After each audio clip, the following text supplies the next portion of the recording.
মুহররম আসিল সুখের বার্তা নিয়ে, একটি বছর ঘুরে মুমিনের দ্বারে। মাহে মুহররম আসিল সুখের বার্তা নিয়ে, মাহে মুহররম আসিল সুখের বার্তা নিয়ে। কারবালার করুণ কাহিনী শুনিলে পরে, মুমিন মুসলমান সব কেঁদে মরে, মুমিন মুসলমান সব কেঁদে মরে। মনটাই আমার ছটফট করে, প্রাণটাই আমার ছটফট করে, হাসান হুসেন বলে। মাহে মুহররম আসিল সুখের বার্তা নিয়ে। যেই নবীর শুভাগমন না হলে মাহে মুহররমের ফজিলত সম্পর্কে জানতে পারতাম না। এই মাসটা যে সম্মানিত মাস, এই কথাটাই আমরা উপলব্ধি করতে পারতাম না।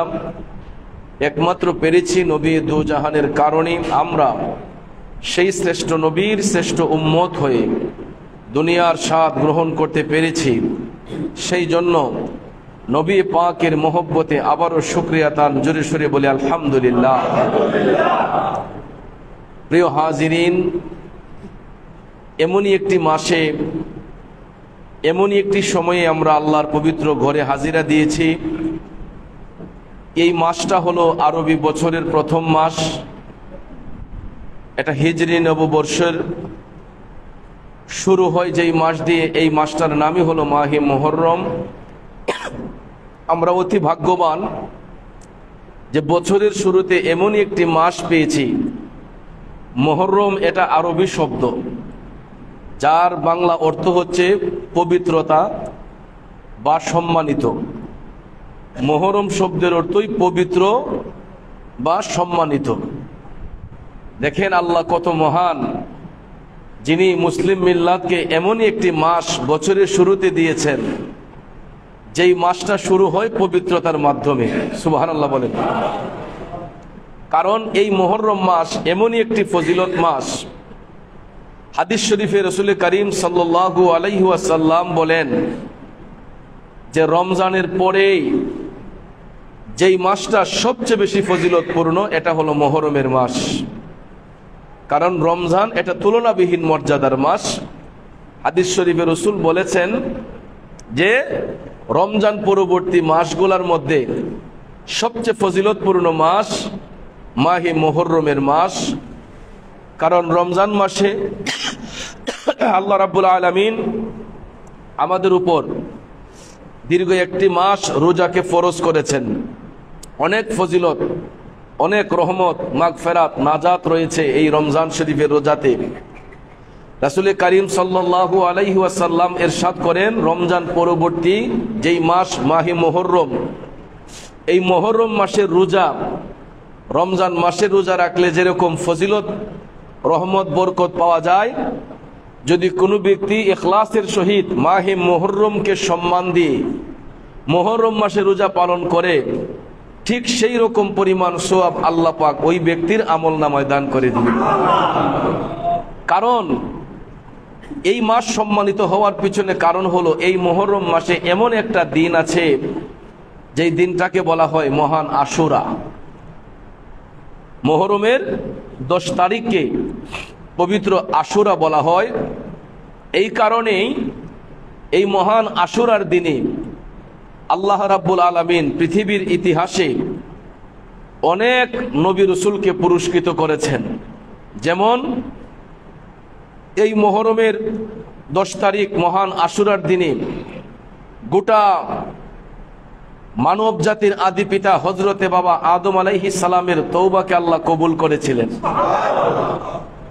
এই আশুরার পবিত্র দিনে মুসলিম মিল্লাতের আদি পিতা সাইয়েদনা হযরতে বাবা ইব্রাহিম আলাইহিস সালামকে বাদশাহ নমরুদ যখন অগ্নিকুণ্ডে ফেলে দিয়েছিল, এই পবিত্র আশুরার দিনে এই বাদশাহ নমরুদের অগ্নিকুণ্ড থেকে আল্লাহ রাব্বুল আলামিন বাবা ইব্রাহিম আলাইহিস সালামকে মুক্তি দান করেছিলেন। শুধু তাই নয়, এই মুহররমের 10 তারিখ পবিত্র আশুরার দিনে আল্লাহর পয়গম্বর হযরত ইউনূস আলাইহিস সালামকে মাছের পেট থেকে মুক্ত করা হয়েছিল। এই আশুরার দিনে হযরতে আইয়ুব আলাইহিস সালামকে কুষ্ঠরোগ থেকে আল্লাহ রাব্বুল আলামিন মুক্তি দান করেছিলেন। শুধু তাই নয়, পৃথিবীর ইতিহাসে এই পবিত্র আশুরার দিনে এমনই একটি হৃদয় বিদারক ঘটনা ঘটেছিল যা বিশ্ব মুসলিমের কাছে কিয়ামত পর্যন্ত অবিস্মরণীয় হয়ে থাকবে। কারবালার প্রান্তরে আমার দয়াল নবীর কলিজার টুকরা নাতি হযরতে আলী মকাম ইমাম হুসাইন রাদিয়াল্লাহু তাআলা আনহু শাহাদাতের মকাম লাভে ধন্য হয়েছেন। এই জন্য লক্ষ্য করে দেখবেন, বাংলাতে যখন বছর গণনা হয়, পহেলা বৈশাখ আসলেই দেখবেন হিন্দু, বৌদ্ধ, খ্রিস্টান, মুসলমান সবার মধ্যে বৈশাখকে বরণ করার জন্য বিভিন্ন অনুষ্ঠানাদির আয়োজন করা হয়, রং খেলানো হয়, তারপরে দেখবেন বিভিন্ন রঙের মেলা বয়। কারণ পহেলা বৈশাখে বাঙালি জাতির মধ্যে একটা আনন্দ উৎসব চলে আসে, যেই কারণে দেখবেন পহেলা বৈশাখকে মানুষ আনন্দের সহিত এটাকে বরণ করে।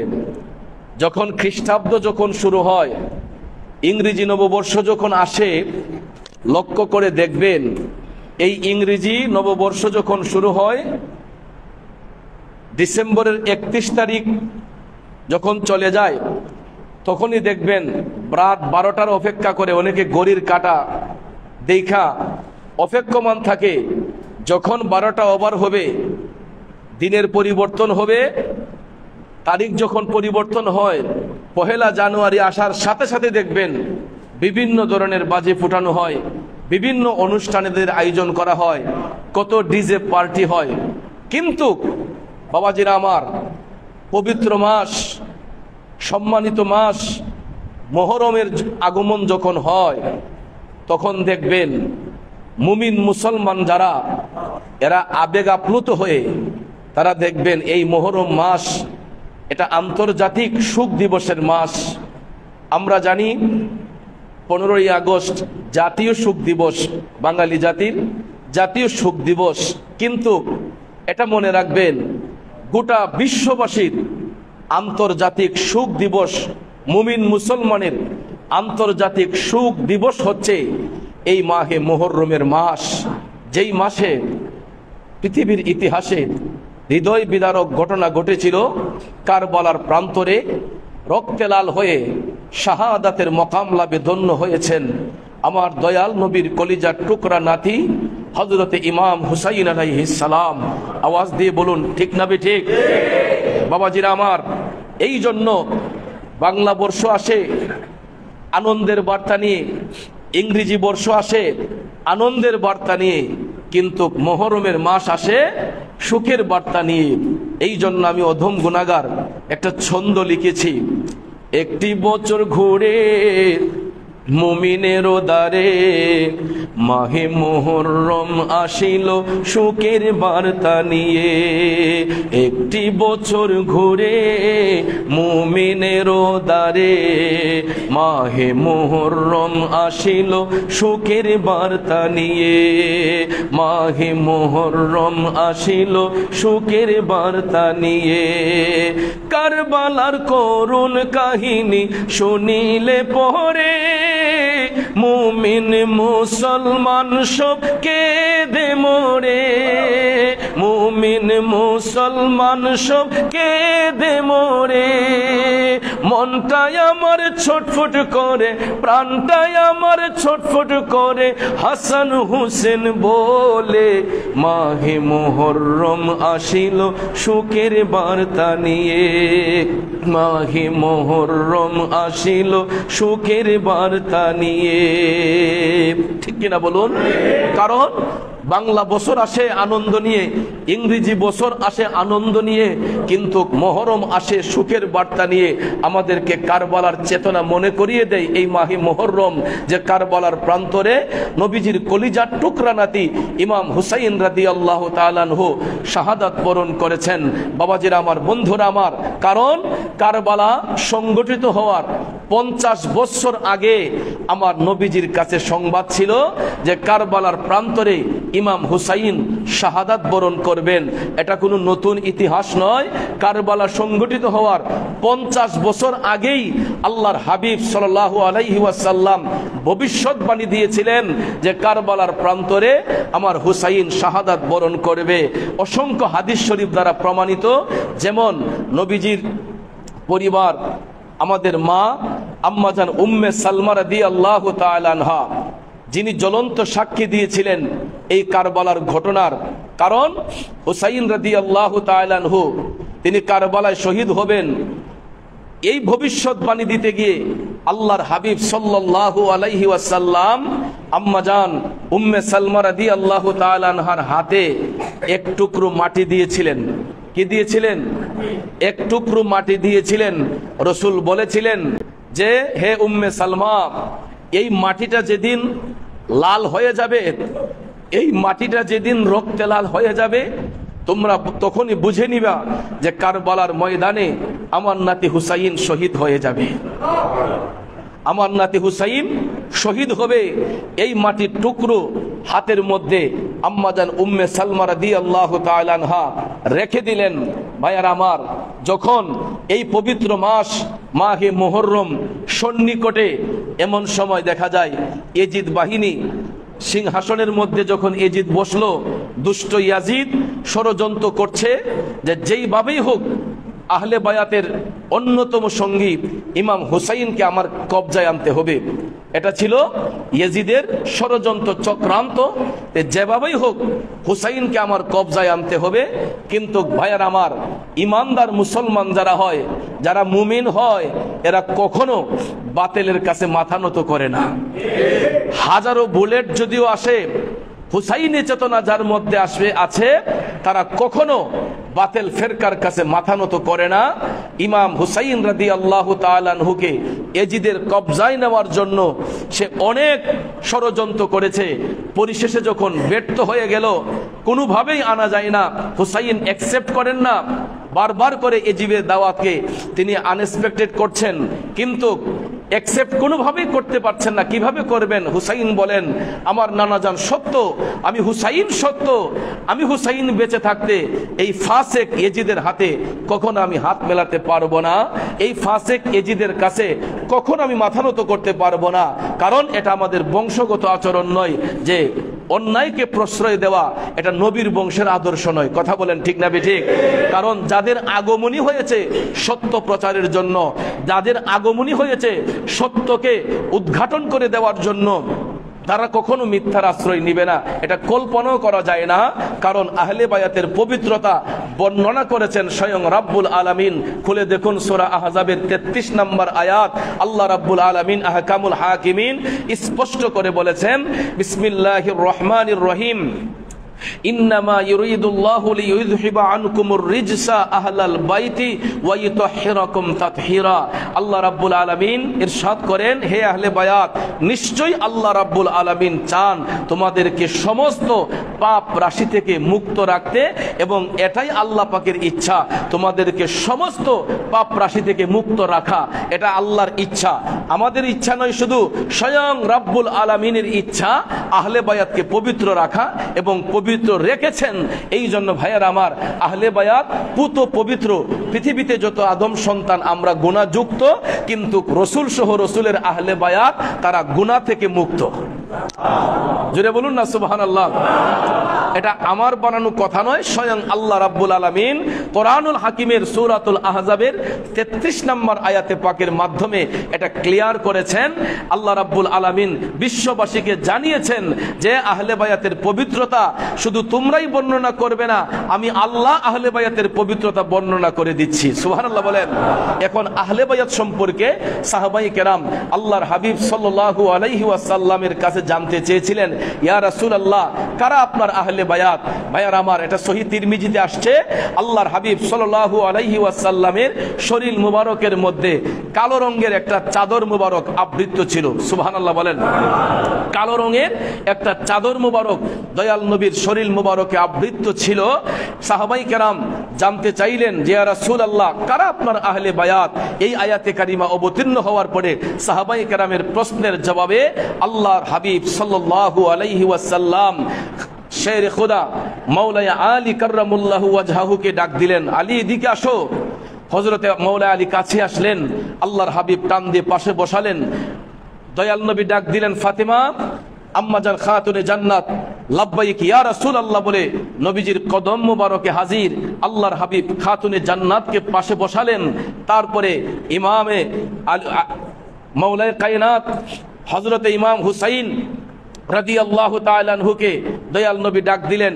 হযরতে হাসান রাদিয়াল্লাহু তাআলা আনহুকে রাসূল ডাক দিলেন। দুইজনকে ডাক দিয়ে আল্লাহর হাবিব দুই রান মুবারকে দুই নাতিকে বসালেন। সুবহানাল্লাহ বলেন।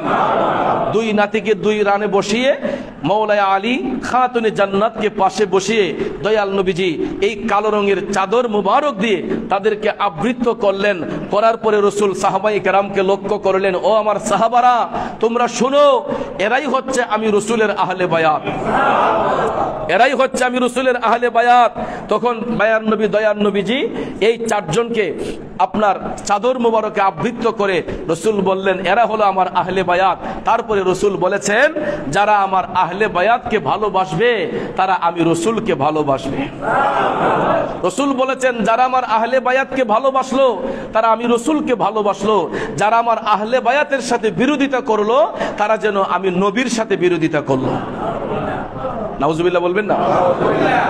আহলে বায়াতের শত্রু রাসূলের শত্রু, আহলে বায়াতের শত্রু স্বয়ং আল্লাহ পাকের শত্রু, আহলে বায়াতের শত্রু পৃথিবীর মুমিনদের শত্রু। কথা বলেন ঠিক কি না? এই সমাজের মধ্যে দেখবেন আহলে বায়াতের শত্রু আছে, যারা আহলে বায়াতকে পছন্দ করে না, নবীর পরিবারকে যারা পছন্দ করে না। বহু লোক আছে দেখবেন, আমরা আহলে বায়াতের আলোচনা করলে, পাক পাঞ্জাতনের আলোচনা করলে দেখবেন তাদের গায়ের মধ্যে মরিচের মতো জ্বলে ওঠে। ঠিক না ঠিক? ভাইয়ারা আমার, বন্ধুরা আমার, কিন্তু দেহের মধ্যে যতদিন প্রাণ থাকবে জীবন চলে যেতে পারে, পাক পাঞ্জাতনের গোলামি বন্ধ করা যাবে না। দেহের মধ্য থেকে প্রাণ চলে যেতে পারে, আহলে বায়াতের ভালোবাসা অন্তর থেকে মুছা যাবে না। ঠিক কিনা বলেন?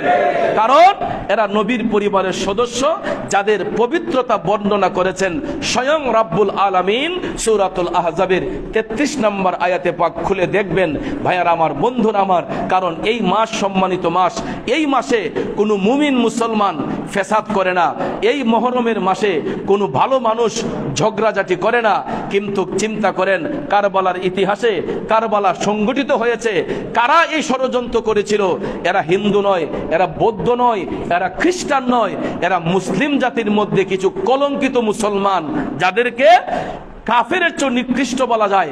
ভাইয়ার আমার, কারণ এই মুনাফিক সম্পর্কে রাসূল বলেছেন যে মুনাফিকের চিত্র কাফেরের চেয়ে নিকৃষ্ট। কাফের তো জেনে বুঝে কাফের, বেদিন তো জেনে বুঝে বেদিন। মুনাফিক কি চিনবেন কিভাবে? এটা তো দাড়ি আছে, টুপি আছে, জুব্বা আছে, কুর্তা আছে, সবকিছু কমপ্লিট, কিন্তু এদেরকে চেনা বড় ডেঞ্জারাস। এই জন্য রাসূল বলেছেন, তোমরা সবসময় মুনাফিক থেকে দূরে থাকবা। মুনাফিক হলো কাফেরের চেয়ে নিকৃষ্ট। ভাইয়ারা আমার, বন্ধুরা আমার, এই জন্য ইমাম হুসাইন রাদিয়াল্লাহু তাআলা আনহুর গলা মুবারকের মধ্যে যারা ছুরি চালিয়েছিল, এরা কোনো হিন্দু পাড়ার লোক ছিল না, খ্রিস্টান পাড়ার লোক ছিল না, বৌদ্ধ পাড়ার লোক ছিল না, এরা অন্য কোনো ধর্মের লোক ছিল না, এরা মুসলিম ধর্মের অনুসারী হয়ে এরাও নবীর উম্মতের দাবিদার। হাসরের ময়দানে ওই সমস্ত জাহেলরাও আমার নবীর সুপারিশ চাইবে। কিন্তু হাদিস শরীফে রাসূল স্পষ্ট বলেছেন, খোদার কসম, যারা আমার আহলে বায়াতের সাথে বিরোধিতা করেছে, আমি রাসূলের সুপারিশ থেকে তারা সব সময় বঞ্চিত থাকবে।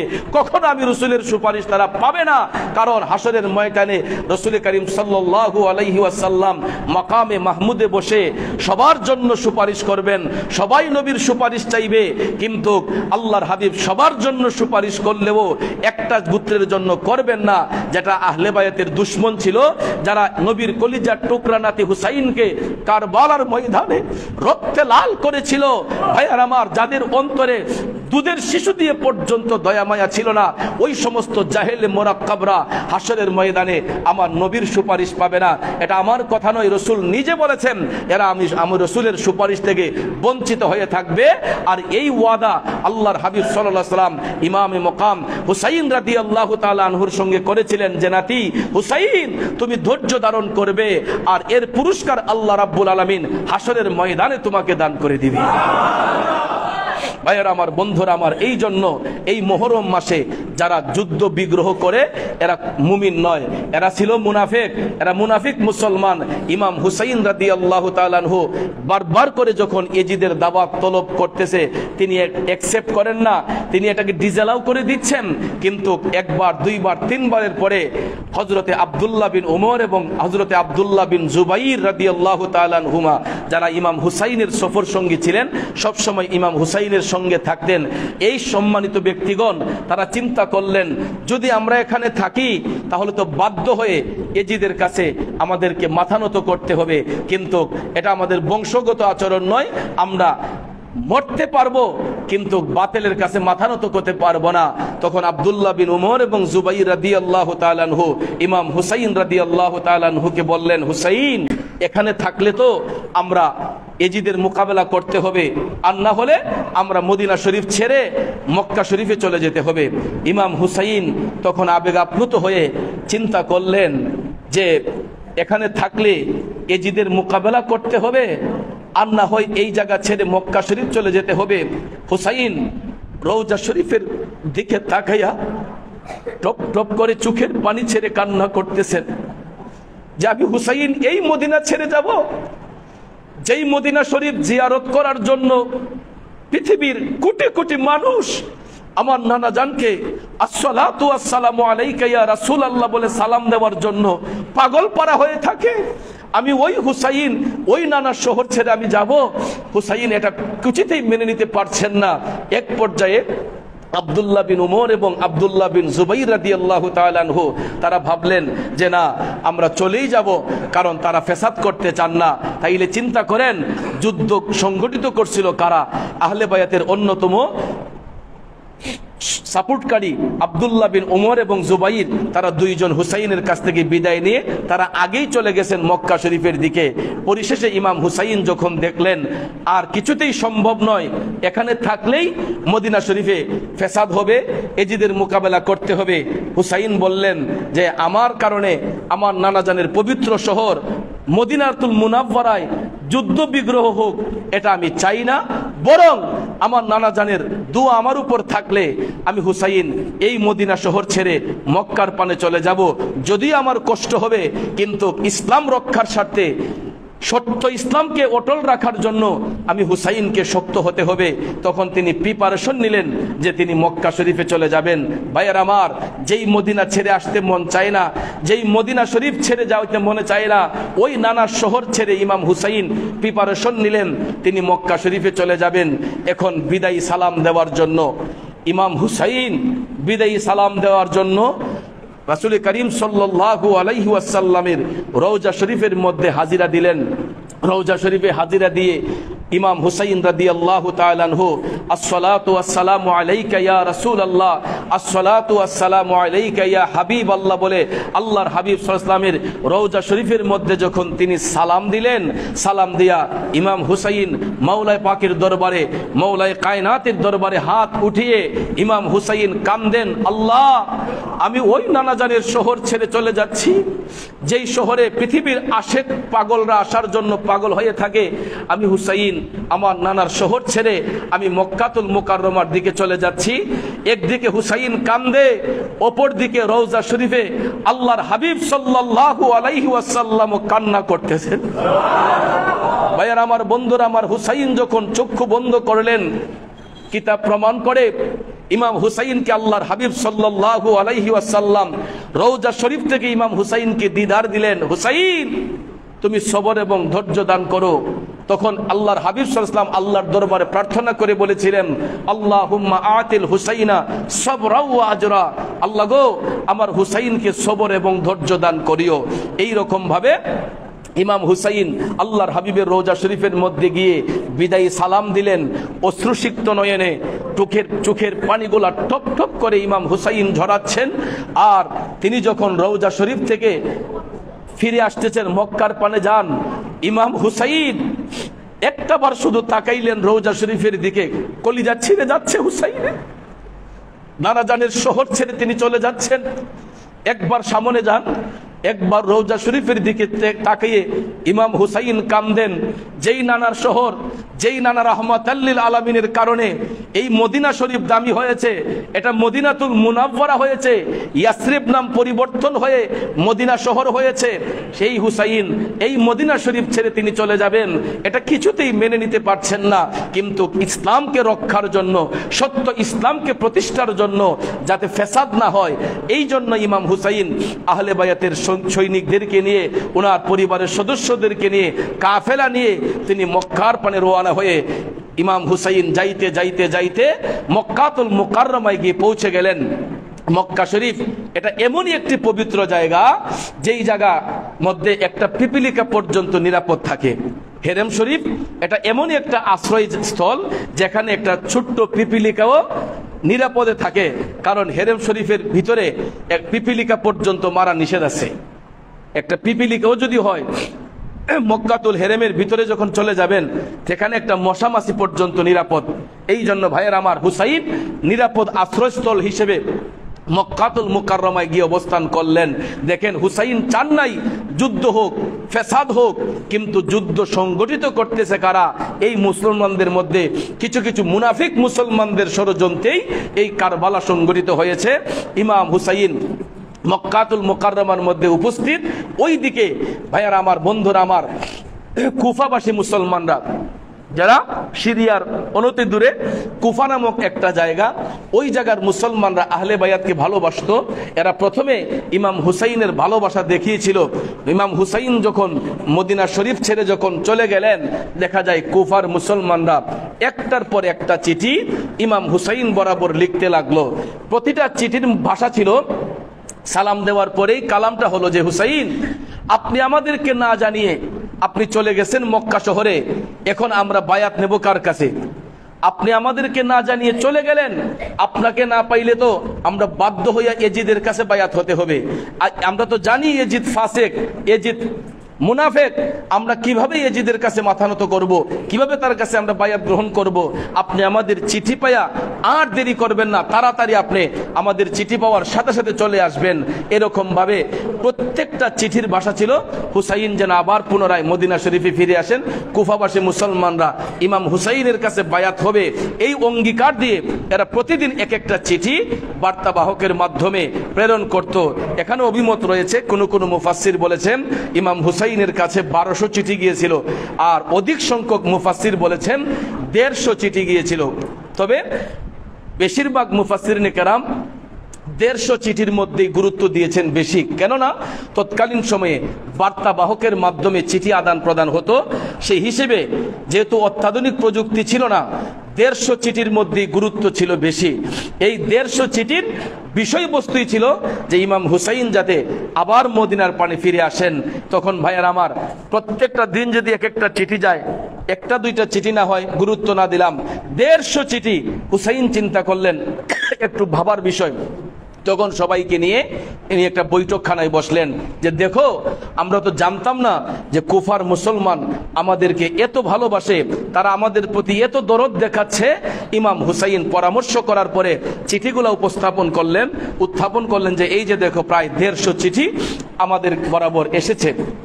তখন ভাইয়ের আমার, সিদ্ধান্তের মধ্যে ফায়সালা হলো যে সবাই বলতেছেন হুসাইনকে যে, হুজুর আপনি একা যায়েন না, কারণ এখানে কোনো ষড়যন্ত্র থাকতে পারে, তার চেয়ে বরং আমাদের মধ্য থেকে একজন প্রতিনিধি আমরা সেখানে পাঠাই। উনি যদি সেখানকার অবস্থা ভালো দেখে, তাহলে ওনার রেজাল্ট পেয়ে আমরা না হয় সবাই আবার মদিনার পানে যাব। ভাইয়ার আমার, বন্ধুরা আমার, ইমাম হুসাইন চিন্তা করলেন পরামর্শটা আসলেই ঠিক আছে এবং এটা সুন্দর একটা পরামর্শ। আগে আমাদের একজন প্রতিনিধি পাঠাই, কারণ সরকার কোনো জায়গায় যাওয়ার আগে, মন্ত্রী মহোদয় কোনো জায়গায় যাওয়ার আগে দেখবেন আগে ওনার রিজার্ভ ফোর্স পাঠান এবং প্রশাসনিক লোকের মাধ্যমে ওই জায়গাটাকে অবজারভেশন করা হয়, এখানে কোনো সমস্যা আছে কিনা, এবং সয়েল টেস্ট করা হয়, বিভিন্ন সাইট আপনার ভালো করে অবজারভেশন করা হয়। তারপরে ক্লিয়ারেন্সি দেওয়ার পরে মন্ত্রী মহোদয়, এমপি মহোদয় বা প্রশাসনিক লোকরা সেই জায়গা ওকেশনগুলোতে অংশগ্রহণ করেন। তো ইমাম হুসাইন আগে প্রতিনিধি পাঠাবেন। কাকে পাঠাবেন? ওনার চাচাতো ভাই, ওনার নাম হচ্ছে হযরত ইমাম মুসলিম বিন আকিল রাদিয়াল্লাহু তাআলা আনহু, যিনাকে বৈঠকে সিদ্ধান্ত হলো যে ইমাম মুসলিম বিন আকিলকে সেখানের মধ্যে পাঠাবেন। তখন তিনি ডাক দিলেন, ইমাম মুসলিম, আমরা সিদ্ধান্ত নিয়েছি তোমাকে আমরা সর্বপ্রথম কুফার মধ্যে পাঠাইব। ইমাম মুসলিম বিন আকিল বলতেছেন, ভাইজান আমাকে যদি আপনি অনুমতি দেন তাহলে তো আমি আদেশ পালন করতে বাধ্য। ঠিক আছে, আমি তৈরি হয়ে নিচ্ছি। হুসাইন বলছেন, আমি তোমাকে এজাজতনামা লিখে দিচ্ছি, তোমাকে খেলাফত দিয়ে দিচ্ছি, তুমি যদি সেখানকার অবস্থা ভালো দেখো তোমার চিঠি পাইয়া আমরা সবাই রওনা হব। এই বলে তিনি কুফাবাসী বরাবর একটা চিঠি লিখলেন যে আমি আমার ভাই মুসলিমকে খেলাফত দিয়েছি, এজাজত দিয়েছি, আপনারা আমার ভাই ইমাম মুসলিম বিন আকিলের কাছে বায়াত হবেন। আর ইমাম মুসলিম যখন আমি হুসাইন বরাবর চিঠি লিখবে, তার চিঠি পাইয়াই আমি হুসাইন আপনাদের উদ্দেশ্যে রওনা হব। এই সুন্দর ভাষা ছিল এই চিঠির মধ্যে। এই ভাষা লিখে ইমাম হুসাইন সুন্দর করে চিঠিটা ইমাম মুসলিম বিন আকিলের কাছে দিলেন। ইমাম মুসলিম বিন আকিল কুফার উদ্দেশ্যে রওনা হবেন। আজকে আলোচনা এখানেই থাকবে, আগামী জুমাতে আমরা আলোচনা করব ইমাম মুসলিম বিন আকিল ওই চিঠি সাথে নিয়ে কুফার মধ্যে রওনা হয়েছিলেন এবং কে ওনাকে কুফাবাসী মুসলমানদের পক্ষ থেকে রিসিভ করেছিল। আগামী জুমাতে আমরা ওই আলোচনা এখানে